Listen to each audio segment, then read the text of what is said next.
નમસ્કાર મિત્રો, રાજકોટમાં થઈ રહેલી જે જલકથા છે, વૈશ્વિક ધોરણે સૌપ્રથમ જલકથાના આપણે બધા આજે સાક્ષી બનવા જઈ રહ્યા છીએ. આજે ઘણા બધા રેકોર્ડ્સ અહીંયા રાજકોટની ભૂમિ ઉપર જ્યારે થવાના છે ત્યારે આપણી સાથે સુરતથી આવેલા મહેમાન પિયુષભાઈ હાજર છે. તો જાણીએ કે આજે એનો અનુભવ કેવો રહ્યો. પિયુષભાઈ, કેવો અનુભવ છે તમારો જલકથામાં? કેવું તમને લાગ્યું? રાજકોટનો ગીર ગંગા પરિવાર ટ્રસ્ટનો આ જલકથાનો અનુભવ એ અદ્ભુત અને અવિસ્મરણીય છે.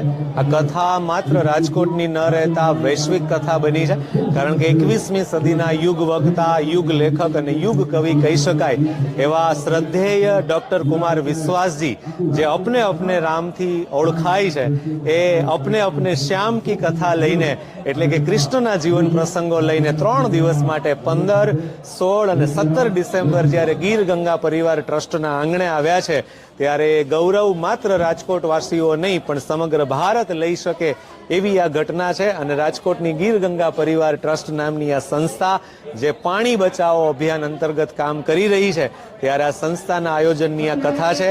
કથાનો આજે બીજો દિવસ છે અને હજુ આવતીકાલે કુમાર વિશ્વાસજીના સ્વમુખે કૃષ્ણના જીવનના પ્રસંગો આપણે બધા જ સાંભળવાના છીએ. જળસંચયનો જે કાર્ય છે ખાલી ગીર ગંગા પરિવારનું નહીં પણ આપણા સૌનું છે, અને એને જ ટેકો આપવા માટે આજે CR પાટીલ સાહેબ પણ આજે અહીંયા હાજર છે. અને OMG team, Asia records, Limca book of world record, ઘણા બધા રેકોર્ડ્સ આજે અહીંયા બનવાના છે.